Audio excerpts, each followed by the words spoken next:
Let's try that again. Hello, everyone, and welcome to today's live stream. Today, we're going to be talking about instruments, French horns, in the $7,000 to $9,000 range. This is a follow-up to my last live stream, where I covered instruments from $4,000 to $5,000. I guess with these price ranges, I do need to be clear that I do believe that there is a difference in general in the playability and the quality of the instruments in these different ranges. I know there's some disagreement on that. Like I do know there are some people out there who would say, well, any instrument is good. The expensive instruments are just being sold on name, and really what you should do is just go out and get a $4,000 instrument and you can play your entire career on that.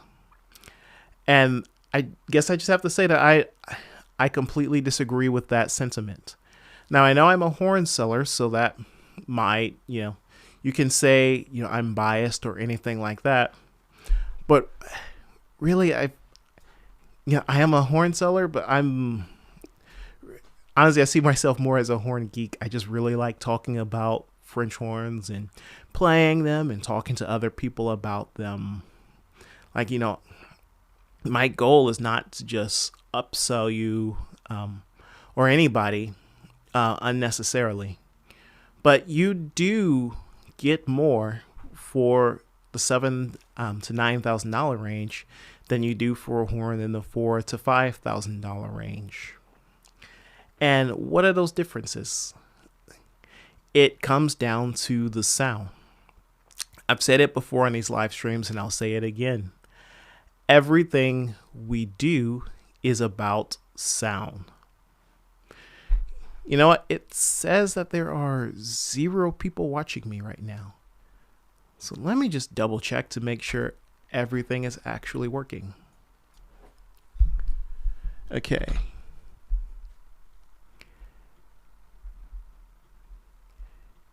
And I had believed I had set up everything so that this would never be an issue. Okay, I'm live and it's going. Okay, there are people watching. I don't know why my console is still seeing 0. But anyway, what you get for $7,000 to $9,000 is frankly a better sounding horn. What do I mean? There's an extra. Usually, the more expensive horns will have a more complex tone. So basically, a tone with more harmonics, with just more sound there. It tends to be sounds that sounds that project better. More complex sounds will tend to blend better, really, because you're more likely to catch on to something else in someone else's playing that makes it easier to blend, because there are more harmonics and just a more beautiful sound in general. And it's hard to really advertise French horns, because I could go through this list of features and say, well, that this is the reason that this horn sounds like that. Like, okay, we have ferrulous branches here, and we have, special lead pipes here, and we took off the seams here. We have these special bracing patterns here, and all of it is really just marketing and ways to get people to differentiate their horn from other horns. What basically happens with more expensive horns is that more time is spent in assembly. They tend to be put together better because there is more time spent in assembly. The parts of a horn are basically going to be the same price, whether you're going for a $2,000 student horn or whether you're going for a $20,000 custom-made horn. the amount of metal and parts and stuff like that costs the same. It's how much care and time that someone put into assembling this horn. How much care and time that someone put into designing this horn. How many horns did they design that never saw the light of day, that they spent months on because they got finished and it just didn't work? That's what you're paying for. You're paying for the time of assembly. You're paying for the time of design. And every single maker has their secrets that they're not willing to share, things that they've happened upon that they put into their horns that frankly we'll probably never know about. So that's what you get when you buy a more expensive horn. And though the big things when you're auditioning, like intonation and rhythm, frankly, if most people who don't do well at auditions or lose auditions, those are the two things that they're losing on. So intonation and rhythm come first, and you could do that well on any horn. But if you want that extra advantage, a better sounding horn is going to help you, because ultimately, who's going to win the audition? The person who sounds the best. So that's it for my spiel on that. Back to the $7,000 to $9,000 range. I have 3 horns with me. I have an Otto Jeff Nelson and a Dieter Otto Jeff Nelson horn. Actually, I'm not sure it's called the Jeff Nelson horn anymore, but it's still called the Dieter Otto 180KJN. And there is the Dieter Otto 205 Weimar-Berlin. I also have that one as well. And I have a Ricocoon W293. So let's get into the French horn comparisons.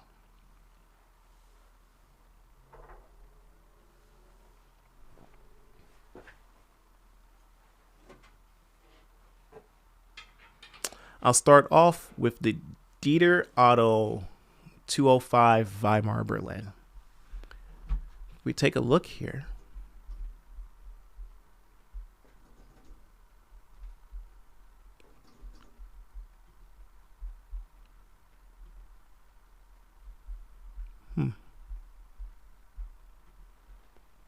there we go. So if we take a look here, this horn is a true Geyer style horn. So what I mean by true Geyer style horn, I mean that the F branch here comes straight up. As you'll see with the other horns we're trying today, they're Knopf style horns. Or people will say Geyer Knopf style horns because a lot of people use the term interchangeably. But Knopf style horns, the F branch goes around and over instead of straight up. So the Dieter Otto 205 Weimar Berlin is a true Geyer style horn, selling for $81.95 with tapers from a C.F. Schmidt horn. A C.F. Schmidt horns, for those of you who don't know, are basically horns that have, it's a model horn that has a piston change valve. As far as I understand, it was the very first French horn design, and still to this day, many people believe it is the most efficient design because it reduces the amount of small curves in the instrument. All of the hoops and curves tend to be larger, which supposedly improves airflow. I'm not so sure about that, really. But yeah, 12 millimeter bore, which is pretty standard for German horns. Medium bell taper. Let's hear how it sounds.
So this horn has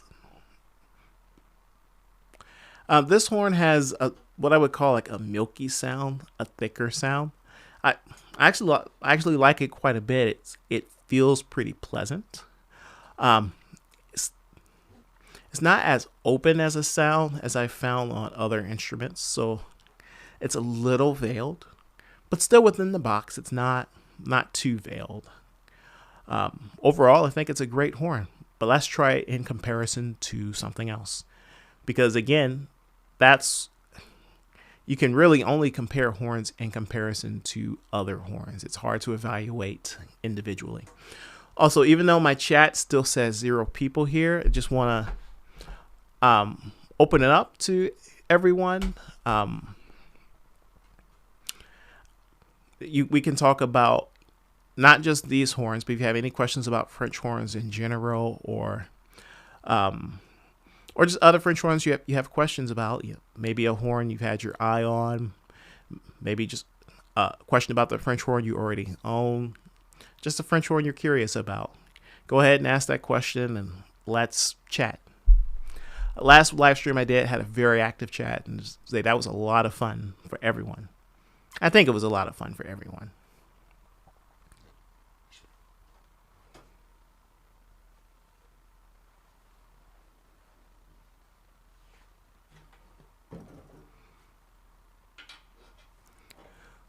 This horn is the Ricco Kühn W293. Now, Ricco Kühn does have a few different models. He has his W293X and his W293XS. The W293 is his standard horn. So it is a Knopf style horn, as you can see by the F branch going over and around instead of going straight up and around, as I mentioned before. 12 millimeter bore. This one has a gold brass lead pipe, and this one has the ML2 bell. The ML1 bell is going to get a little narrower sound. The ML3 bell is going to get a bit of a broader sound. So ML2 is in the middle. We used to sell these horns under the name Ricco Kühn W293 European Taper, but the European Taper is actually just the new taper now. More people liked his new taper than the old taper, so he just switched off to the new taper and then introduced the ML1, ML2, and ML3 bell flares to go along with them. Let's hear the Ricco Kühn.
So yeah, the Ricco Kühn to me has a bit more open of a sound, a bit more clarity in the sound, at least listening from this side of the bell.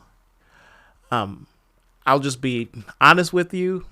Ricco Kühns are basically, of all of the premium horns we sell, the Ricco Kühn has always been my favorite.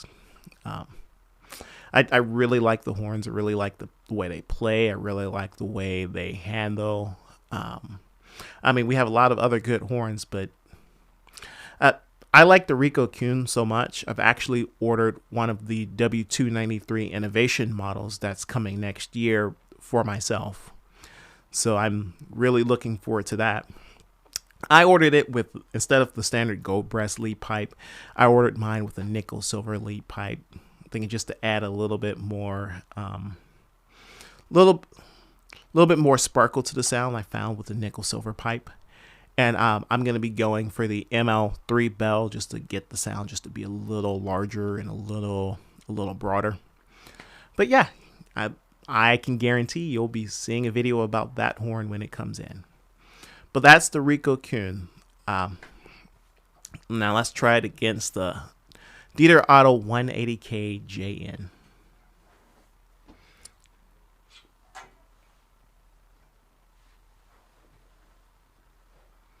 And everyone, please keep those questions rolling in. I am keeping an eye on the chat, and we'll be talking about all of them after we try the Dieter Otto 180K JN.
So yeah, the 180K JN was really easy to play. Frankly, had a nice open, even sound. You know, none of the horns I've tried today, even though, as you can hear, they're three very different horns. None of them I thought sounded bad at all. My favorite was the Ricco Kühn out of the two, out of the three. The 180K and the 205, you could tell they're both made by the same maker. So they had a similar feel to them.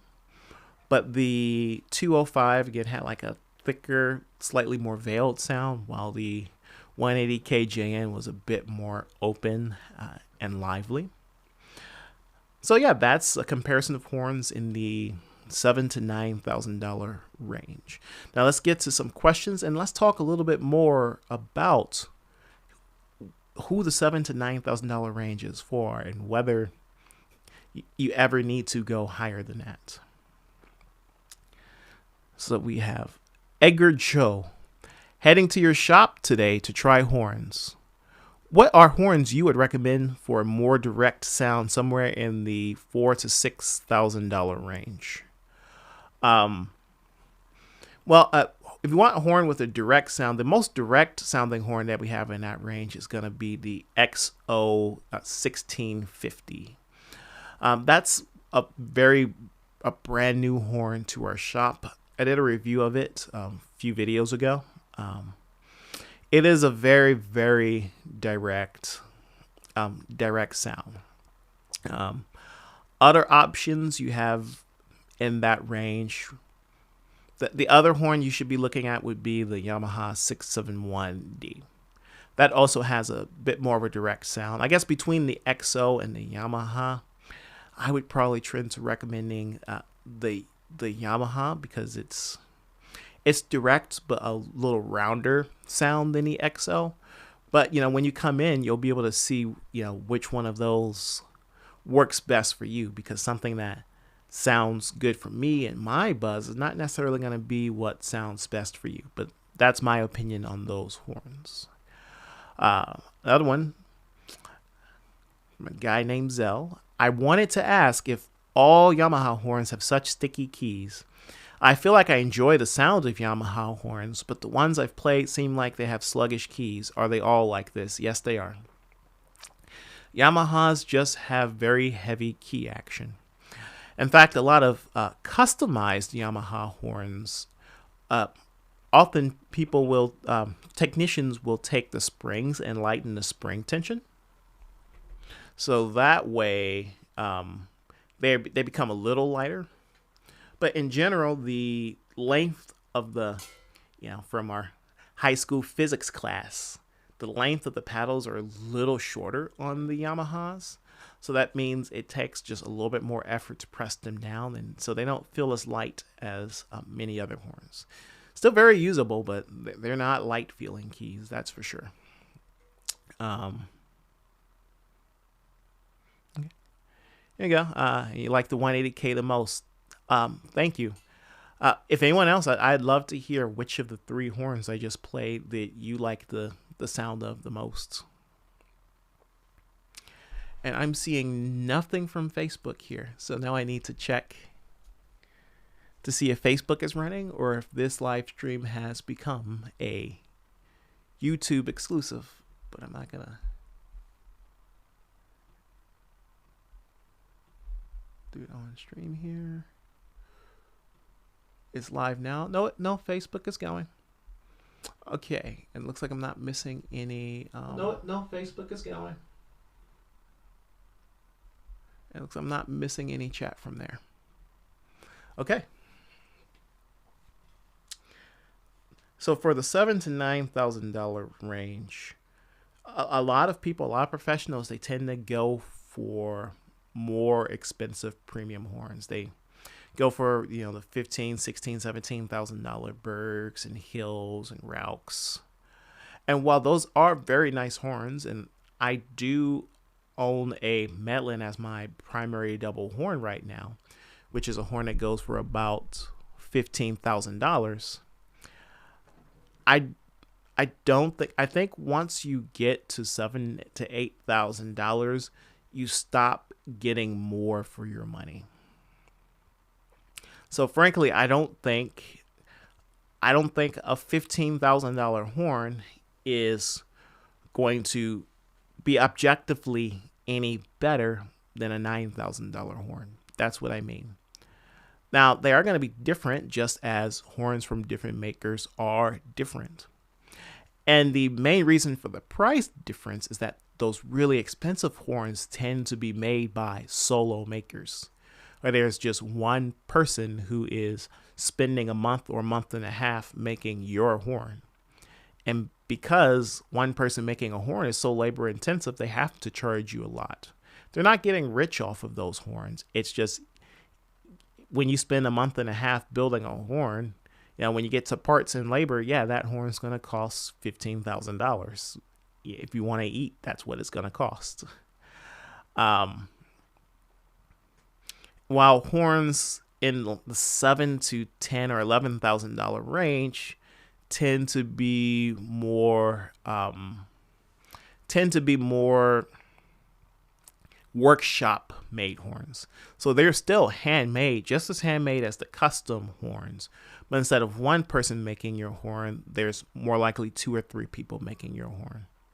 So and they'll be assigned to different tasks. So one person is really good at putting the knuckles on the valve casing. Another person is really good at bending the bell tails, so he bends the bell tails, etc. And so that's the That's the technical difference for that difference in price. But frankly, I think these three horns I've played here can stand up to premium any premium horn or any custom horn. Now, if you want a hill and you want something that sounds like a hill, there's nothing else but a hill that's going to sound like a hill. The same thing for a Medlin, the same thing for a Rauch. So if you really want those horns, you have to go buy those horns and you have to go pay that price. So I'm by no means saying it is unwise to go out and spend I'm not saying it's unwise to go out and spend $20,000 for a horn if you're making money playing. But I am saying that you do not, if you're playing or you want to buy a Ricco Kühn, you really like it, you don't have to feel the need to, well, one day I'll get this Ricco Kühn and then I'm just going to have to upgrade to a Berg one day. Like, that's just not true. So I have a few more things in chat. We have a few more people voting for the 180K. I'm just starting to look at getting a new horn in the $5,000 to $6,000 range. What horns would you recommend in that price range? There used to be a lot of horns I would recommend in that price range, but they've all gone to $6,000 to $7,000. In fact, let me take a look at our website here. Aside from the Yamaha 671, there isn't that much anymore that sits in the $5,000 to $6,000 range.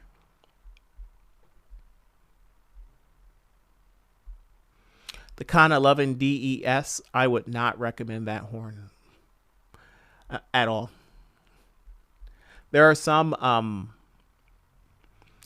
Akkad is coming out with some newer models. I can't say much more than that, but for that particular one, I can't recommend it. It doesn't. To me, it doesn't have a very pleasant sound or pleasant feel to it.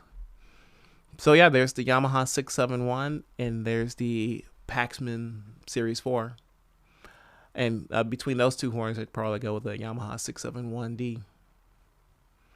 I guess there's also the Eastman 884 and 885, which we've actually helped them with, but we're still helping them to improve those horns. So they wouldn't go on my recommended list yet.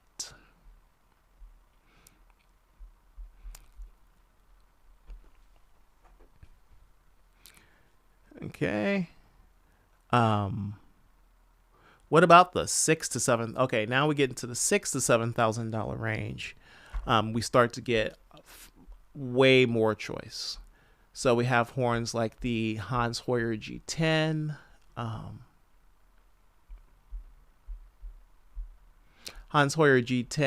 the Hans Hoyer 6802, and the Finca Europa. And in that range, I would highly look at the Finca Europa.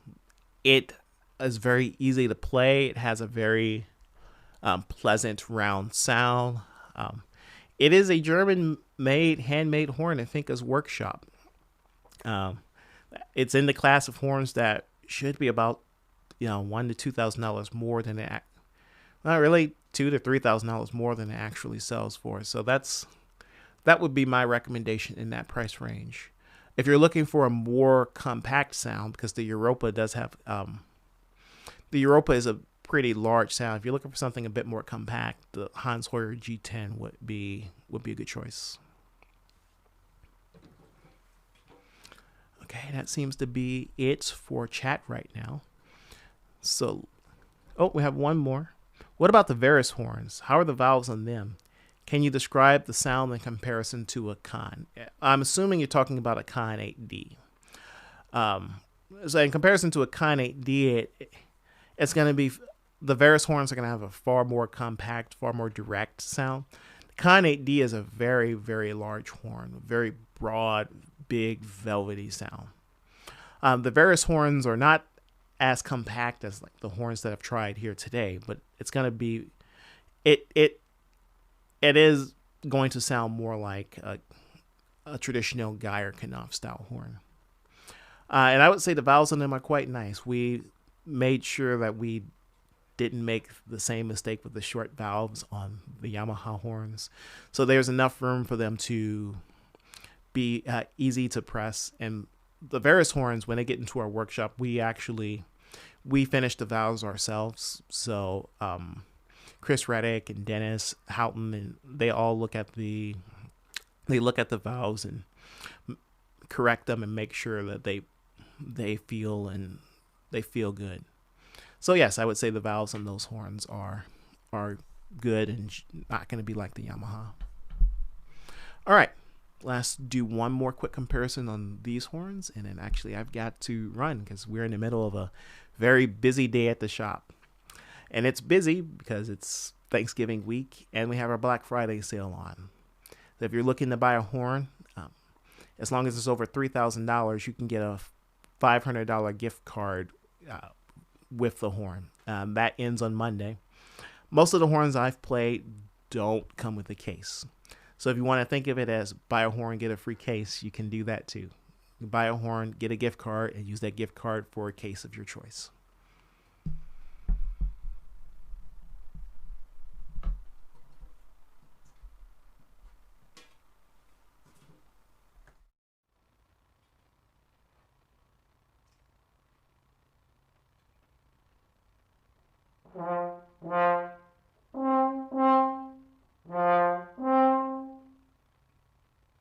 I should say this is the Otto 180KJ again.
Oh, this, by the way, this is the Dieter Otto 205.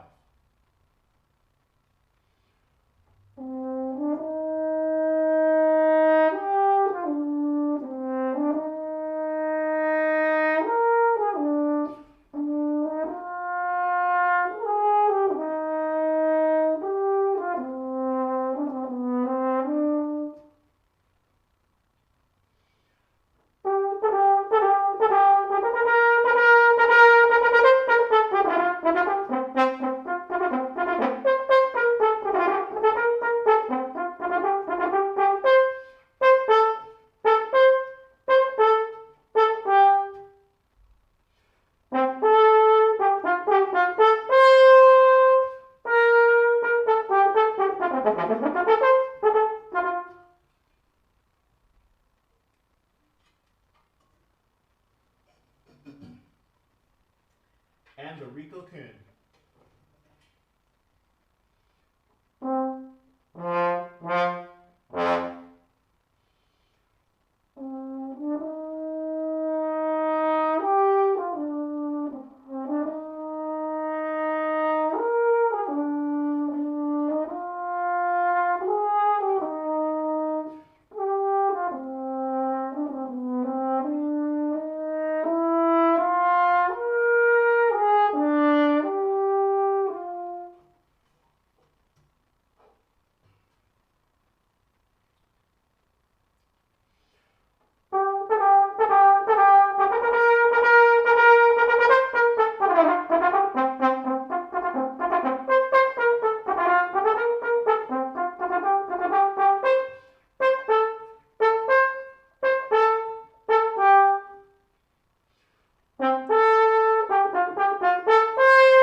Well, thank you all again for joining me. There will not be a live stream this Thursday, so we'll be starting again next Tuesday. To answer Avalon's question, yes, you get a $500 gift card in addition to the horn. So if you want to come by, we still have spots available on Friday and Saturday for instrument trials. And from Clayson, hello from Brazil. Well, hello back from Texas. Thank you for everyone for joining me, and I'll see you again next week. Goodbye.